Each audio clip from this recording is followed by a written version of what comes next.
Una vez que hemos estudiado realmente que somos un espíritu, tenemos un alma y vivimos dentro de un cuerpo, vamos a continuar con nuestro maravilloso estudio sobre el alma y el espíritu, ahora con el tema de la inmortalidad del alma. La inmortalidad del alma. Una de las doctrinas más importantes de la Biblia es la que habla precisamente de la inmortalidad. Porque ningún otro escritor, como hemos dicho ya en los estudios anteriores, podría explicarnos realmente los elementos que forman al ser humano, ni tampoco podría nadie decirnos, ¿verdad? O experimentar una experiencia que, bueno, pues yo regresé ya de la muerte a la vida y pues vi unas luces, otras personas dicen que a Jesús. Ha habido predicadores que hasta dicen que se les apareció Jesús 3 veces por el amor de Dios. Cuando en la primera carta el apóstol Pedro dice claramente, ¿verdad?, que al que amamos, o sea, Jesús lo amamos sin haberlo visto. Y quien sin haberlo visto le reconocemos y le alabamos con un amor entrañable. Entonces Dios ha querido que nosotros podamos descubrir toda la revelación que existe en las Sagradas Escrituras precisamente mediante el contacto con el Espíritu Santo y la palabra de Dios. Entonces no hay nadie que nos pueda decir realmente cuál es el interior del ser humano, ni tampoco nos puede nadie asegurar si después de muertos continuamos manteniendo la conciencia. Vamos en primer lugar a definir la palabra inmortalidad, que es muy importante. La palabra inmortalidad viene del griego atanasia, con A de Armando, thanatos. Esta palabra, este prefijo a significa sin o no. Por ejemplo, ateo, sin Dios. Teo es Dios, a es sin.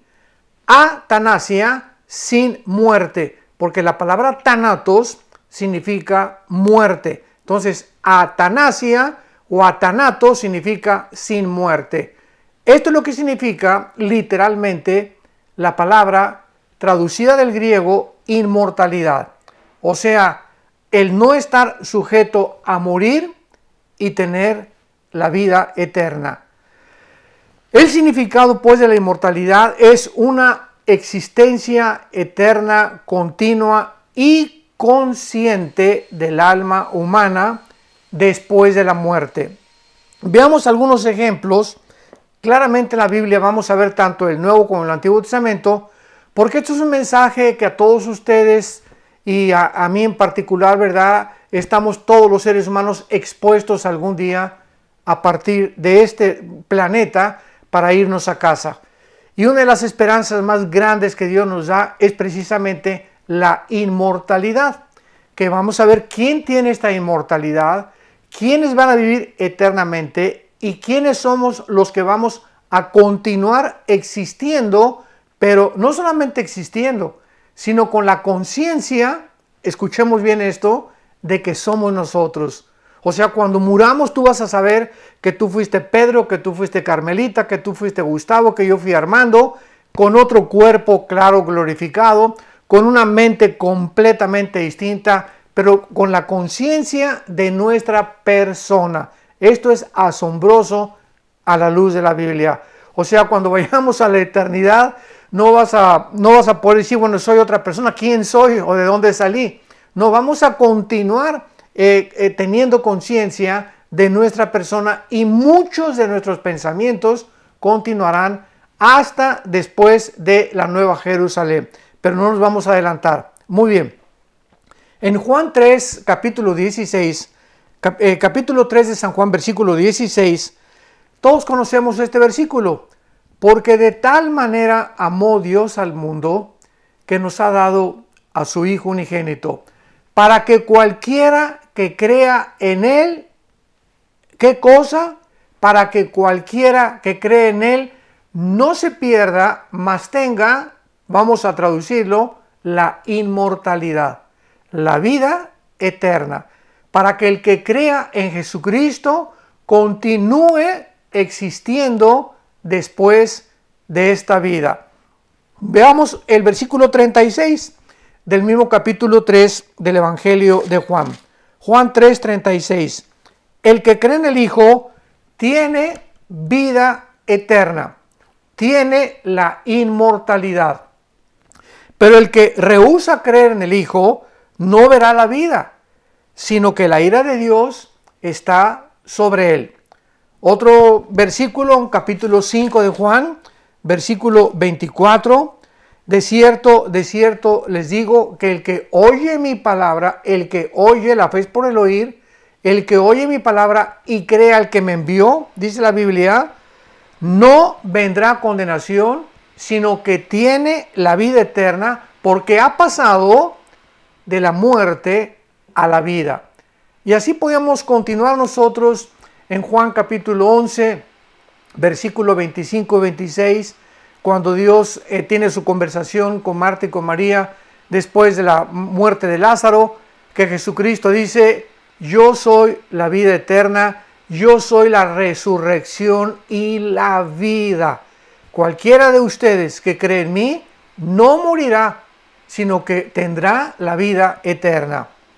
En otras palabras, la inmortalidad es una posesión, ahora sí vamos a poner mucha atención, es una posesión no solamente del futuro, sino que es una posesión que ya tenemos. Es una posesión presente y eterna con la promesa de una futura resurrección. Presente porque ya los cristianos ya pasamos de la muerte a la vida. Ya no estamos condenados por la ley de Dios, Romanos 8:1. Ningún juicio, ninguna condenación hay para el que está en Cristo Jesús. Y futura, porque algún día vamos a resucitar con un cuerpo completamente nuevo. Entonces, la inmortalidad es algo que todos los cristianos poseemos en el mismo instante que Jesucristo entra a nuestra vida como nuestro Señor y como nuestro Salvador.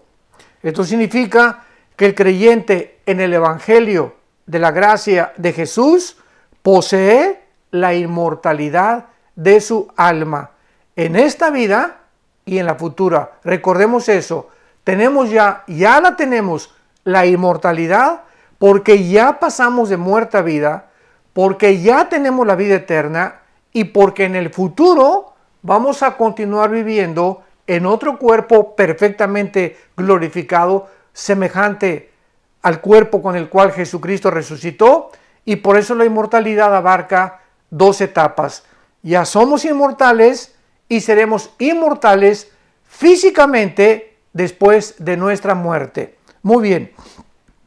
En otras palabras, para poder continuar definiendo esta preciosa doctrina y este precioso estudio, la inmortalidad significa la conciencia continua del alma. Si quieres apuntar esa definición también.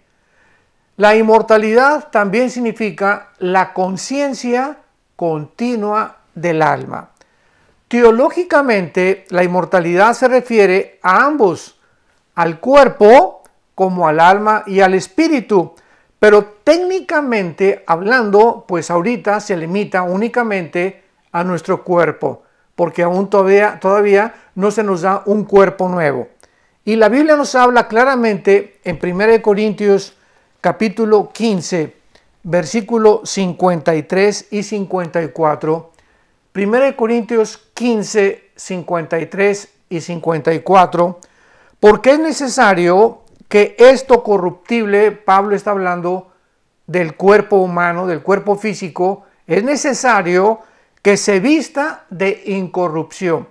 O sea, es necesario que algún día, si queremos salirnos de este planeta y habitar en el cielo con Dios, o cuando regresemos a la tierra, no podemos tener el mismo cuerpo, porque la Biblia dice que la sangre y la carne no pueden heredar la corrupción.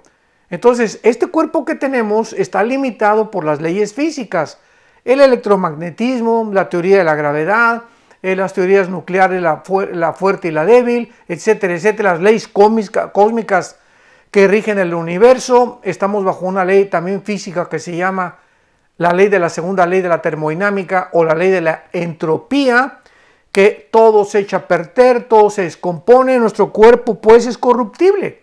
Igual que todo lo que nos rodea, todo se echa a perder, las plantas, las flores amanecen, crecen, dan su fruto y en la tarde vuelven, se marchitan.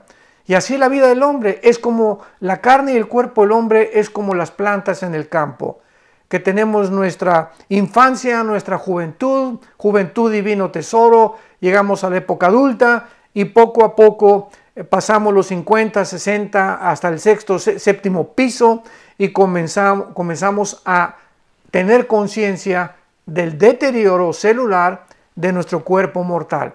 Por eso el apóstol Pablo dice, es necesario que nos vistamos de incorrupción, que este cuerpo algún día ya no puede echarse a perder. Y esto mortal se vista de inmortalidad.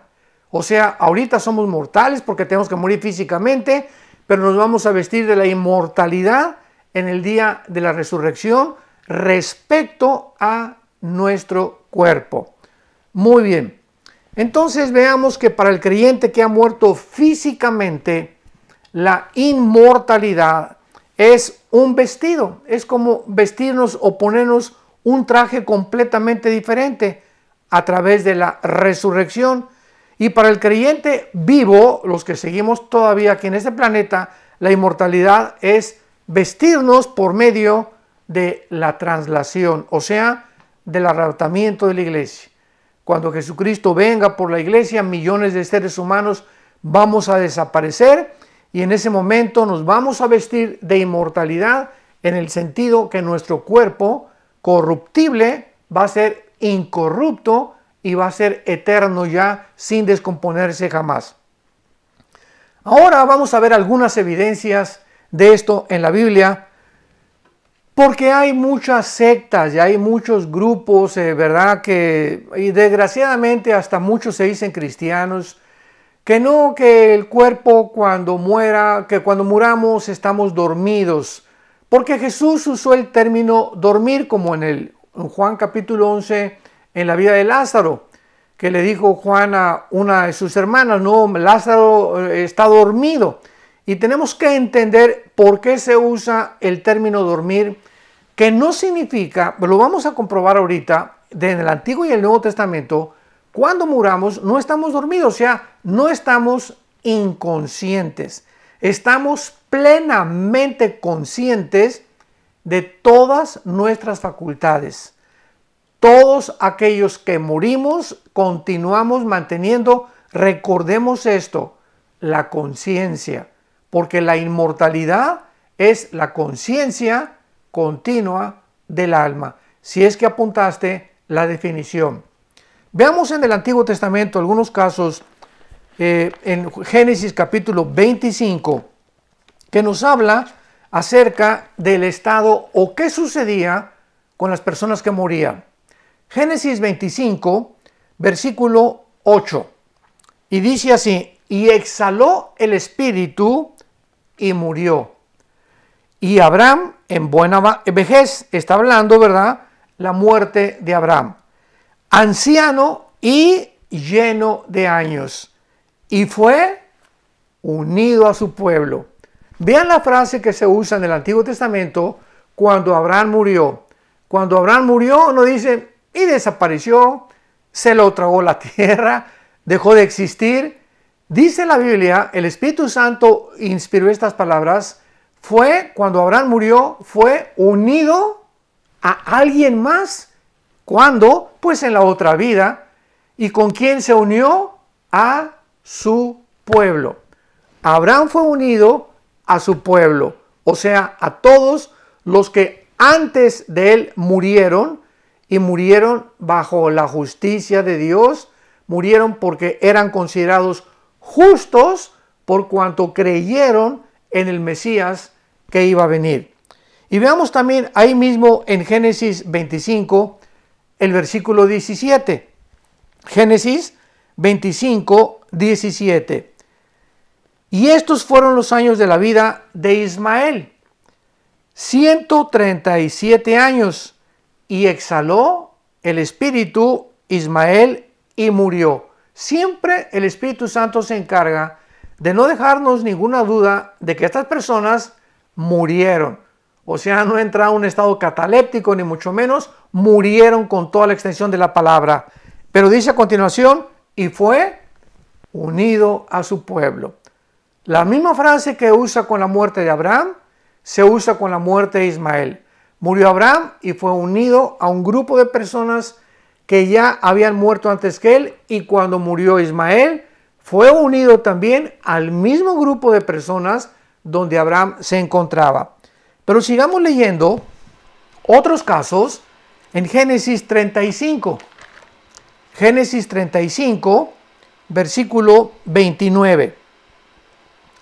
Y exhaló Isaac el espíritu y murió, y fue recogido a su pueblo,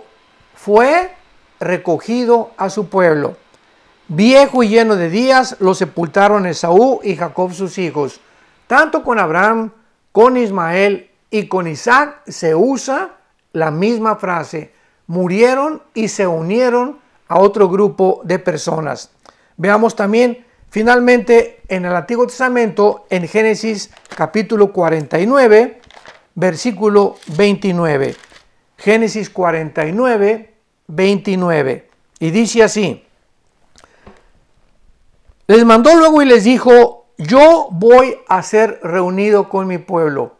Aquí Jacob reunió a las 12 tribus, a sus 12 hijos antes de morir. Y todo este capítulo del Génesis 49 es precioso porque Jacob profetiza sobre cada uno de sus hijos las características o los detalles más importantes que cada uno de sus hijos iba a tener. Y entonces cuando ya le toca a él hablar acerca de su persona, en el versículo 29, les mandó, es Jacob el que está hablando, y vuelvo a repetir, y les dijo, yo voy a ser reunido con mi pueblo. Jacob sabía perfectamente bien que al morir iba a mantener la conciencia de su persona, que no iba a desaparecer, que no se lo iba a tragar la tierra, que no iba a acabar ahí todo como los ateos dicen, todo es material, después de morir pues no hay nada más que los gusanos, etcétera, etcétera.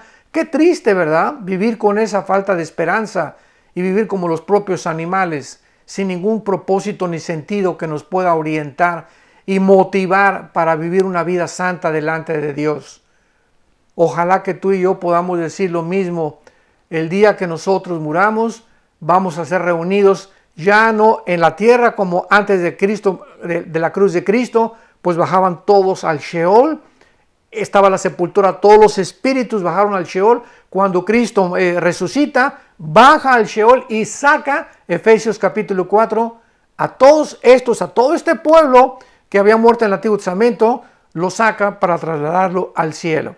O sea, antes de la cruz de Cristo, todos los que morían eran reunidos, ¿en dónde? A su pueblo, con todos aquellos que estaban esperando hasta que el Mesías abriera los brazos en una cruz, pagara por el pecado, fuera enterrado y resucitado a los 3 días, para poder ahora sí, de ahí en adelante, tener acceso por la sangre preciosa de Jesucristo, y tenemos acceso y entrada y puerta libre y completamente sin ningún detenimiento ante la presencia de Dios. Voy a ser reunido a mi pueblo, les dijo Jacob. Sepúltenme con mis padres en la cueva que está en el campo de Efrón, el Eteo. Vemos pues con todos estos casos tan maravillosos de qué forma la Biblia no nos deja ninguna duda respecto a que cuando todos estos hombres, los patriarcas principalmente, murieron, no quedaron dormidos, no estaban inconscientes, fueron unidos a su pueblo de una forma literal. Ahora veamos, por ejemplo, otra frase que se usa para determinar lo mismo o para decir lo mismo con otras palabras. En Génesis capítulo 15, versículo 15, Génesis 15:15, dice así: y tú vendrás a tus padres en paz. Cuando está hablando de la muerte, tú vendrás a tus padres en paz y serás sepultado en buena vejez. Aquí Dios le está hablando a Abraham y le está anunciando que cuando él muera, él vendrá a sus padres. O sea, le está diciendo Dios a Abraham, tus papás siguen manteniendo su conciencia. Tus papás están en otro lugar y cuando tú mueras, tú vas a ser reunido con ellos. ¡Qué cosa más maravillosa! ¡Qué revelación tan extraordinaria nos da la Biblia en este pasaje maravilloso! Y veamos en Génesis 47, Génesis 47. Todos estos versículos nos ayudan a poder tener un fundamento bastante sólido para que podamos nosotros tener la absoluta seguridad de lo que estamos enseñando. Dice Génesis 47, versículo 30, mas cuando duerma con mis padres, aquí está llamando José a su hijo y diciéndole, cuando duerma con mis padres, me llevarás de Egipto y me sepultarás en el sepulcro de ellos. Y José respondió, haré como tú dices. O sea, Jacob le está diciendo a José su hijo que cuando él muriera, lo sepultara con sus padres. O sea, ¿qué motivación tiene una persona para decirme, bueno, cuando yo me muera, que me pongan mi tumba junto a don Juan Papalotes, ¿verdad? O con doña Florinda, o contra este o contra aquel, ¿verdad? Digo, si nos enterran, pues que nos entierren en cualquier lado, ¿verdad? ¿Qué importa quién esté junto a nosotros en la tumba? Pero la conciencia que tenían los padres de la iglesia y los hombres del Antiguo Testamento era importantísima. Jacob quería, diciéndole a José, quiero que me entierres, y él sabía perfectamente bien que cuando él muriera, también él iba a ser reunido a sus padres. Muy bien. Veamos también otro ejemplo, ya no de los que han muerto, sino que en el Antiguo Testamento se nos dan dos ejemplos de las dos únicas personas en todo el Antiguo Testamento. Solo dos personas no murieron y fueron sacadas de este mundo sin morir al cielo. Enoc y el profeta Elías. Dos personas nada más en el Antiguo Testamento que son precisamente una tipología del arrebatamiento de la iglesia.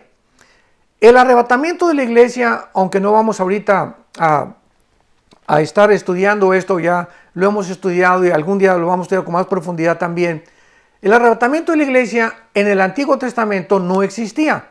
Esto es importante por la doctrina de la inmortalidad. No existía porque al apóstol Pablo fue al único a quien el Espíritu Santo, 1 Corintios 15, 51, 53, 1 Tesalonicenses 4, 16 y 17, fue al apóstol Pablo a quien se le revela la maravillosa doctrina de que habría una generación que estoy casi seguro que vamos a ser nosotros, esta generación, conforme a cómo están las cosas en el mundo. Creo que nosotros somos la generación que nos vamos a casa sin saber lo que es morir. Entonces, en el Antiguo Testamento hay dos tipos que ilustran simplemente lo que es el rapto, sin explicar qué es el rapto. Simplemente la gente dijo, bueno, se fueron y no murieron.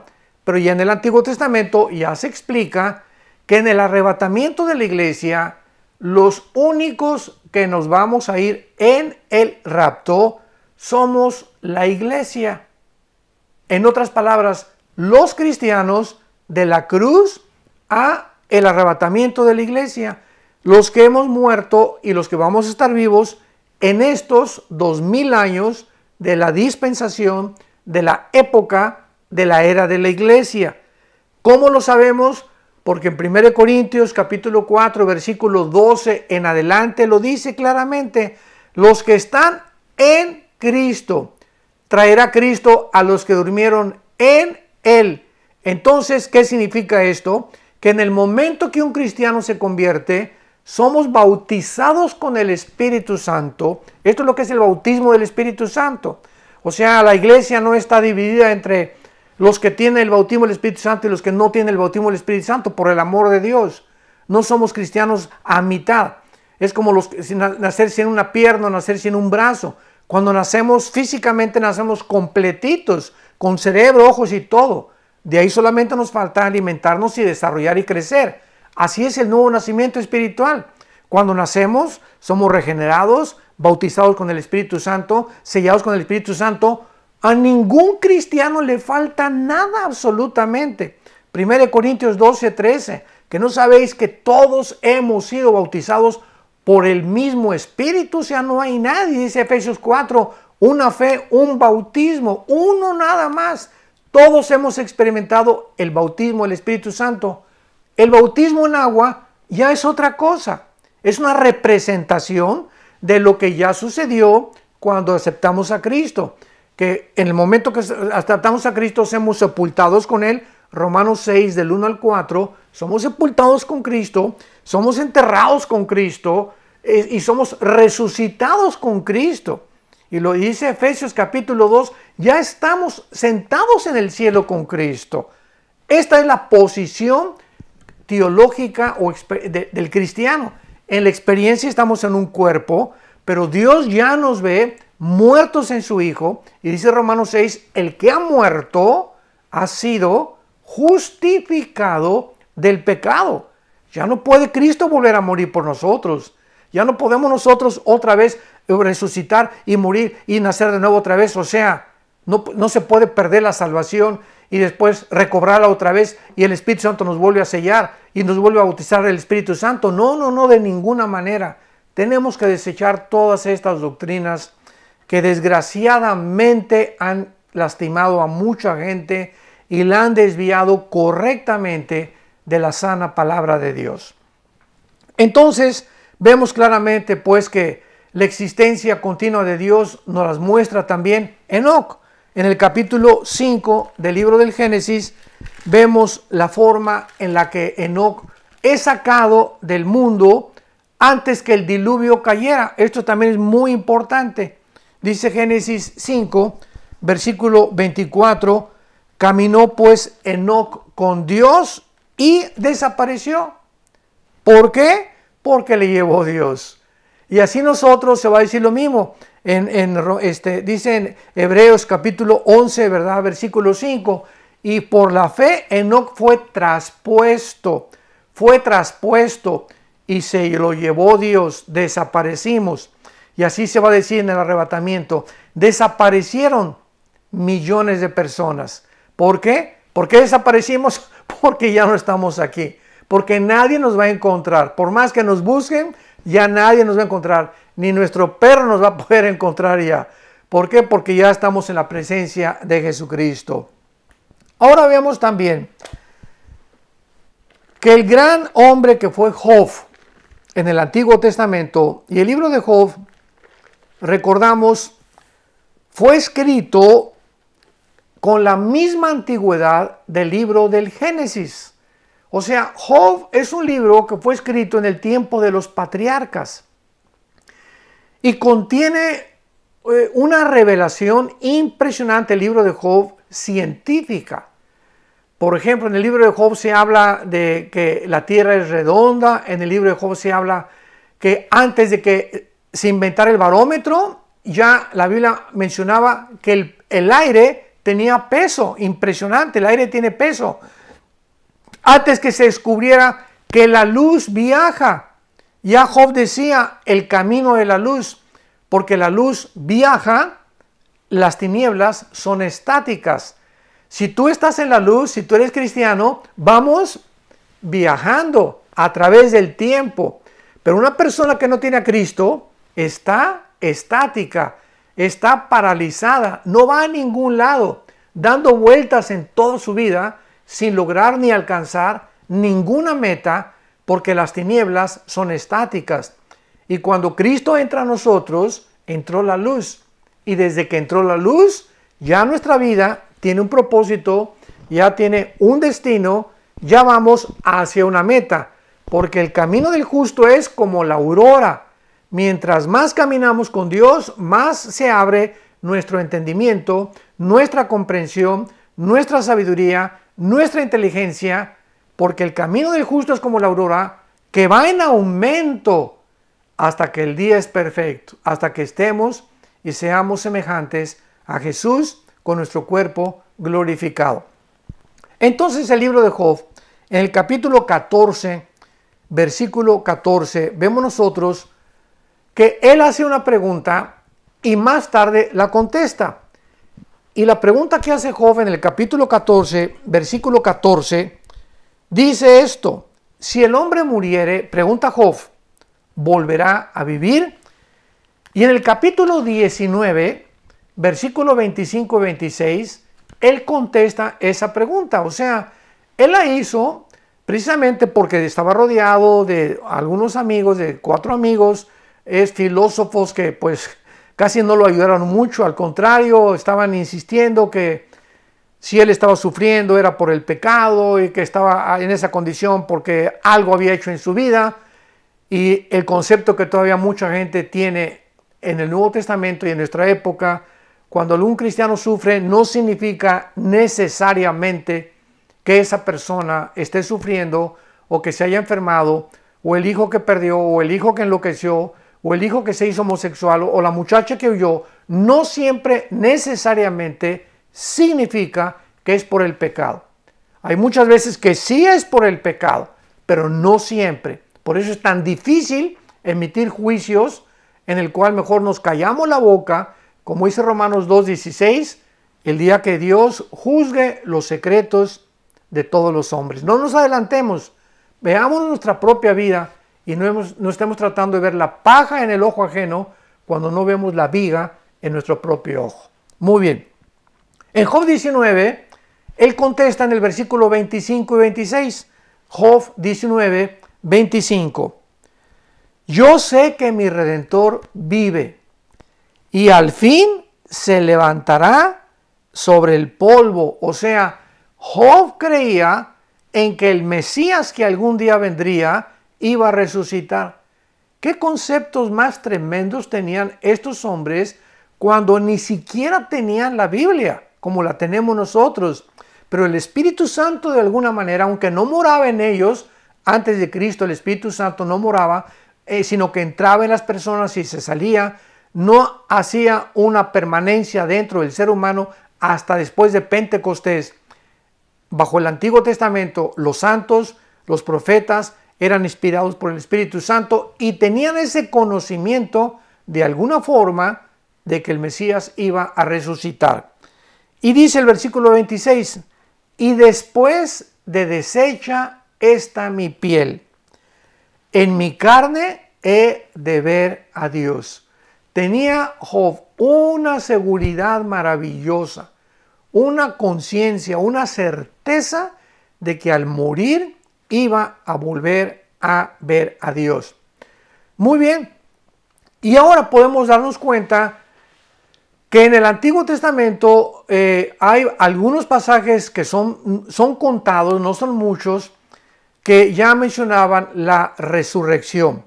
Por ejemplo, en Isaías capítulo 26, versículo 19, estamos viendo bastante Biblia, ¿verdad? Qué bueno. Ojalá que todos tomen nota y que apunten, porque estos estudios son buenísimos para nuestra vida. Y se trata que lo que tú estás oyendo ahorita, aparte que estás tomando notas y apuntando todo, esto tú se lo compartas a otra persona. Ahorita estamos la mayoría encerrados en nuestra casa. Vamos nada más al mercado, o vamos por acá, o vamos por allá. Y muchos de ustedes, antes de que viniera el famoso COVID-19, ¿verdad? Entre semana, ni un estudio tomaban. Y el domingo ni la Biblia llevaban a la iglesia, ni la Biblia. Llegaban a la iglesia sin la Biblia. Se sentaban, se paraban, oían y así como entraban salían también. Y ahora Dios de alguna forma está utilizando esto que estamos atravesando para purificar su iglesia. Y si es verdad que viene pronto Jesús por nosotros, Cristo tenía que darle una repasadita a su iglesia para que pudiéramos nosotros ya concentrarnos y entender cuál es la prioridad de nuestra vida, conocerlo a Él. Juan 17, versículo 3. Esta es la inmortalidad, esta es la vida eterna, que le conozcamos, es lo que Dios anhela.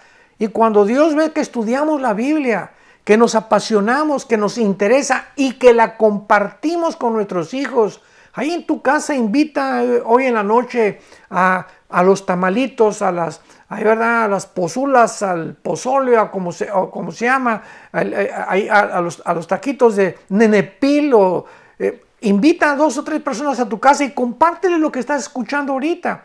Agarra tu estudio que estás apuntando. ¿Sabías esto? ¿Sabías que nos vamos a mantener la conciencia? Mira aquí lo dice, mira aquí lo dice, mira aquí lo dice. Y tú compartes este estudio y compartes la palabra de Dios, porque de eso se trata. No nada más que ahorita te sientes en tu casa ahí a las 2, 3 de la tarde y pues ya oíste qué bonita la palabra de Dios. No, se trata de que absorbamos, asimilemos para nosotros compartirlo. Dios le dijo a Abraham, no te doy nada más que no para ti. Todo lo que te doy, Abraham, te bendigo para que tú seas bendición.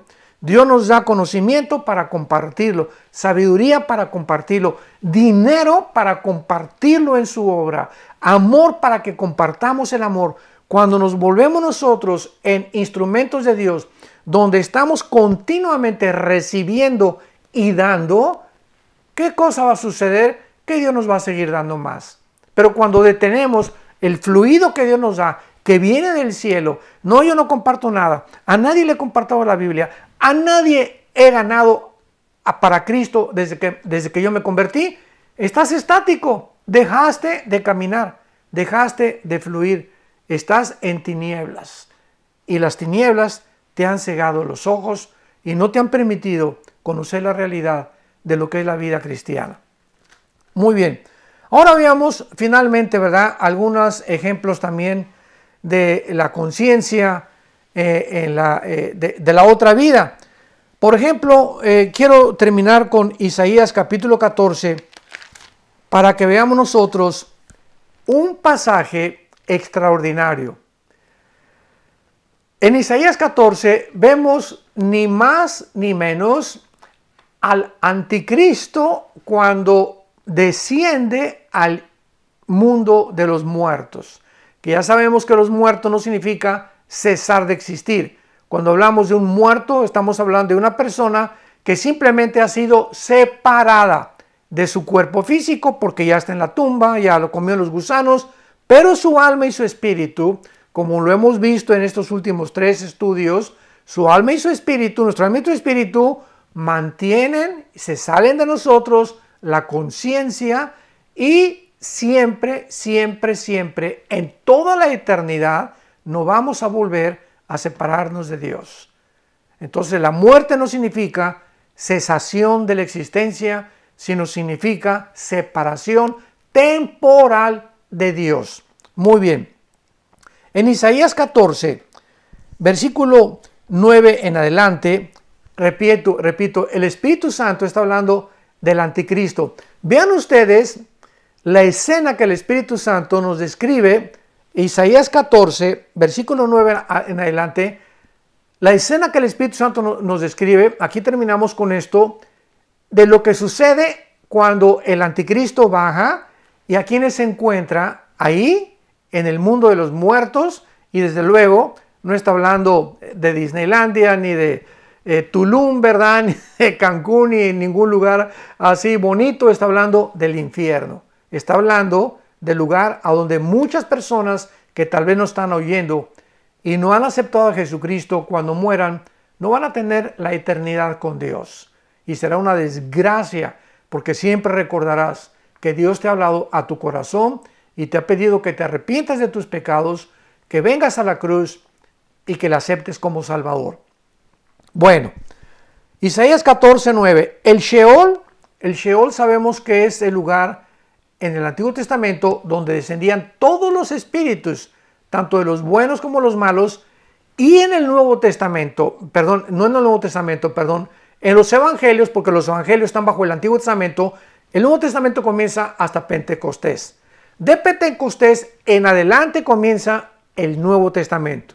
Los 4 Evangelios, Mateo, Marcos, Lucas y Juan, se encontraba Cristo y los discípulos bajo el Antiguo Testamento, bajo la ley. Esto es importantísimo para estudiar después la teología de las dispensaciones. Entonces, antes de Cristo todos bajaban y Cristo dijo que estaba dividido el Sheol en el lugar de el paraíso o el seno de Abraham y el infierno. Y había una cima en medio que dividía este lugar donde bajaban todos los espíritus. Vuelvo a repetir, ya vimos que los que estaban en el lado del paraíso eran Abraham, los patriarcas, todos los que murieron, reunidos ahí juntos todos, esperando que Jesucristo muriera, bajara y se los llevara con él al cielo después de su resurrección. Ahorita, este lugar, el Sheol, abajo de la tierra, que todavía sigue debajo de la tierra, ahí está todavía, ya no hay ningún espíritu de ningún justo. Ahí siguen descendiendo todos los que han rechazado a la persona del Hijo de Dios, a Jesucristo. Y todas estas personas ahí seguirán hasta después del milenio, porque hasta que va a venir el arrebatamiento, los 7 años de la tribulación, bajamos con él para el reino milenial, después del milenio la nueva Jerusalén, que es la eternidad, y después del milenio, antes de entrar a los cielos nuevos y la nueva tierra, Apocalipsis 20, del 11 al 15, ahí los que están ahorita en el centro de la tierra van a ser sacados y van a ser juzgados en el juicio del gran trono blanco. Apocalipsis 20, repito, del 11 al 15. Y ahí Dios les demostrará que no va a haber ninguna persona condenada que antes no haya sido amada por Dios. No habrá nadie que pueda decir, yo nunca oí de ti, y discúlpame, ¿verdad? Yo no supe de ti de la cruz. No. Ahí no habrá ninguna excusa, absolutamente ninguna. Y de ahí serán trasladados al lago de fuego, que se llama la muerte segunda. Pero regresamos al pasaje de Isaías y el Sheol, ahora que ya hemos comprendido un poco qué es el Sheol. El Sheol abajo, Isaías 14:9, se espantó de ti, despertó muertos, o sea, los que se encontraban ahí cuando el anticristo baja, y vamos a saber por qué es el anticristo. Hay muchas evidencias para demostrar que este es el anticristo de quien se está hablando. Se espantó de ti, en tu venida salieron a recibirte. Hizo levantar de sus sillas a todos los príncipes de la tierra y a todos los reyes de las naciones. O sea, ahí en el Sheol están, cuando el anticristo baje, cantidad de presidentes, de reyes, de gobernantes, de toda la historia, a quienes se les delegó un poder, se les delegó una autoridad y la usaron o para enriquecerse, o para oprimir al pueblo, o para establecer gobiernos totalitarios y autoritarios, donde el pueblo era lo menos que les importaba, pero Dios algún día los va a juzgar. Y la Biblia, hace 2700 años que se escribió Isaías, lo anticipó, que ahí van a estar todos los príncipes y todos los gobernantes y todos los reyes de la tierra, y cuando entre el anticristo, que va a ser la pieza maestra de Satanás, el futuro dictador mundial, se van a levantar y no lo van a creer que él esté ahí con ellos. Y dice el versículo 10, y todos ellos darán voces y te dirán, tú también te debilitaste como nosotros y llegaste a ser como nosotros. O sea, cuando esté el anticristo, ¿verdad? Dice la Biblia en Apocalipsis 13, que la gente dirá, ¿quién como él? Y los milagros que va a hacer, la sabiduría que va a compartir para solucionar todos los problemas de la pobreza, de la economía, va a levantar Europa, va a solucionar el racismo. Bueno, todas las cosas y la mayor parte de los problemas que el ser humano no pudo resolver, él los va a hacer. Y cuando baje al Sheol, cuando baje al infierno, le van a decir todos los reyes, todos los demás, oye, tú eres igual que nosotros. O sea, ¿qué diferencia había entre tú y nosotros? Simplemente Satanás te dio más poderes a ti, ¿verdad? Pero tú, igual que nosotros, te debilitaste. O sea, tu vida interior nunca se fortaleció. Por afuera éramos políticos y reyes y gobernantes y arbitrarios y déspotas y gobiernos totalitarios y hicimos de dinero y de muchas mujeres y pisoteamos, etcétera, etcétera. Y ahora nos damos cuenta que internamente éramos un fracaso. Como le dice Cristo a la iglesia de la Odisea en Apocalipsis capítulo 3, tú crees que eres rico y eres pobre. Eres un miserable y una desventurada criatura ante mis ojos, dice el Señor. No es lo que afuera aparentas, sino tu vida interna, la que realmente yo le doy valor, dice Dios. Qué cosa tan tremenda de este espectáculo. Y dice el versículo 11, descendió al Sheol tu soberbia y el sonido de tus arpas, y gusanos serán tu cama, y gusanos te cubrirán. Qué escena más tremenda, donde se describe la bajada, la entrada del anticristo, y sabemos que del Sheol va a ser sacado también, Apocalipsis 20, para ser lanzado junto a los que están en el Sheol al lago de fuego, que es la muerte segunda. Oramos que tú puedas mantener tus ojos en este libro que es la Biblia, las Sagradas Escrituras. Ama este libro con todo tu corazón. Guárdalo dentro de ti. Léelo todos los días. Medita en él todos los días. Ten devocionales con él todos los días. Memoriza la palabra de día y de noche. Un versículo en la mañana, un versículo en la noche, porque este libro es lo que nos ha salvado. Este libro es donde encontramos el mensaje del Evangelio de la gracia de Dios. Y cuando escuchamos este mensaje, yo hace 43 años, yo invité a Cristo a mi vida como mi Señor y como mi Salvador. En 1974, mi hermano Alejandro me compartió de Jesús. Yo estaba completamente en el existencialismo y que Marx y la dialéctica y esto y la ideología y el ocultismo y que el Oxenrampa y que el cordón de plata y que el espiritismo, bueno, como muchos de nosotros. Pero cuando oí de Jesús, que Jesús era el camino, que era la verdad y que era la vida, le abrí mi corazón. Ya no pude más con mi vida. Le dije, Señor, entra a mi corazón. Creo que tú moriste por mis pecados y te invito a que seas mi Salvador y mi Señor. ¿No quisieras tú hacer lo mismo? Que Dios te bendiga y nos vemos la próxima semana. Continuamos con un estudio mucho más todavía que nos va a dar mucho más riquezas acerca del conocimiento de quiénes somos realmente y lo que a Dios le interesa verdaderamente de nuestra vida. Que tengan mucha, mucha, mucha paz. Agradecemos profundamente al Señor este buen tiempo que hemos pasado exaltando, glorificando su nombre y siendo edificados con el mensaje de la palabra de Dios. Les recuerdo que este domingo es el primer domingo que tuvimos ya en nuestros diferentes auditorios servicios presenciales. Esto quiere decir que con muy poca asistencia, porque así nos manda la autoridad, hemos abierto la puerta de nuestros auditorios. Entonces, vamos a abrir la puerta del auditorio. Ya se abrió la puerta del auditorio con muy poquita gente, pero vamos a seguir llevando hasta usted estos mensajes a través del internet, a través de su pantalla. Los va a seguir recibiendo como hasta ahora en los horarios que usted ya conoce. ¿Por qué? Porque los adultos mayores que no pueden venir, las familias con niños que no pueden asistir al auditorio, nos van a poder seguir escuchando desde la comodidad de sus hogares.